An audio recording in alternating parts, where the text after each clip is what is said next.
ఘోర పరాభవం. ఐర్లాండ్ చేతిలో రెండో టీ20లోనూ టీమిండియా ఓటమి.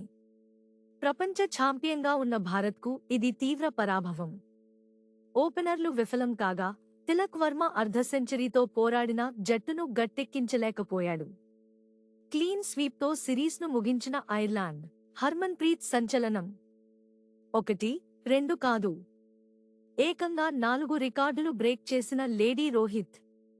ఒత్తిడితో కూడిన కీలకమైన మ్యాచ్లో హర్మన్ప్రీత్ కౌర్ ఆడిన విధ్వంసకర ఇన్నింగ్స్ భారత జట్టుకు కొత్త ఉత్తేజాన్ని ఇచ్చింది.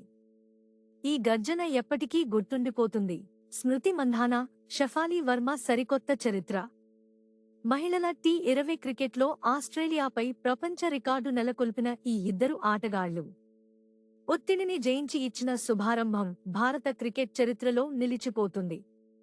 ఇది ఒక స్ఫూర్తిదాయక క్షణం. Big shock. ఇద్దరు ఓపెనర్లు గోల్డెన్ డక్. ఐర్లాండ్తో రెండో టీ20లో టీమిండియాకు భారీ షాక్ తగిలింది. ఛేజింగ్లో ఓపెనర్లు సంజూ శాంసన్, అభిషేక్ శర్మ తొలి ఓవర్లోనే గోల్డెన్ డక్గా వెనుదిరిగారు. ఈ షాక్ నుంచి జట్టు తేరుకోలేకపోయింది. నైట్ క్లబ్ వివాదం వేళ ఇంగ్లాండ్ కెప్టెన్ బెన్ స్టోక్స్ సంచలన నిర్ణయం. రిటైర్మెంట్ ప్రకటించాడు. వివాదాల మధ్య కూడా బెన్ స్టోక్స్ ఇంగ్లాండ్ క్రికెట్కు చేసిన సేవలు అమూల్యమైనవి. ఆటగాడిగా అతని పోరాటం అందరి హృదయాలను గెలుచుకుంది. పాక్ ఫీల్డింగ్ను గుర్తుచేసిన ఇషాన్, హర్షిత్, ఏకిపారేసిన అర్ష్దీప్. క్రికెట్లో క్యాచ్లు వదిలేస్తే మ్యాచ్లు చేజారుతాయనేది పాత సామెత. భవిష్యత్తులో పెద్ద సిరీస్లు ఆడాల్సి ఉన్న భారత్కు ఇది సార్థకమైన పాఠం. వైభవ్ కోసం బకరాను సిద్ధం చేసిన గంభీర్.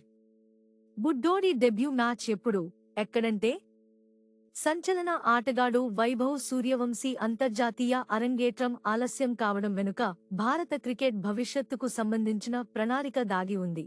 హే షెపీ, నువ్వేనా అదరగొట్టేశావుగా? మరి ఐపీఎల్లో ఏమైంది? RCB player mass comeback. Romario shepherd కేవలం 5 పరుగులిచ్చి 1 వికెట్ తీసి 1.25 ఎకానమీతో అద్భుత ప్రదర్శన చేశాడు. AUSW versus INDW women's T20 WC highlights. ఓడిన భారత్. సెమీస్ చేరిన ఆసీస్. పటిష్టమైన ఆస్ట్రేలియాతో జరిగిన ఉత్కంఠభరిత పోరులో భారత మహిళల జట్టుకు గట్టి ఎదురుదెబ్బ తగిలింది. ఈ పోరాటం అభిమానులను ఉర్రూతలూగించింది.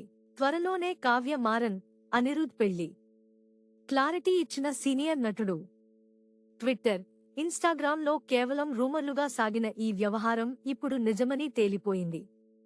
ఇది అందరికీ ఆనందాన్ని కలిగించేది.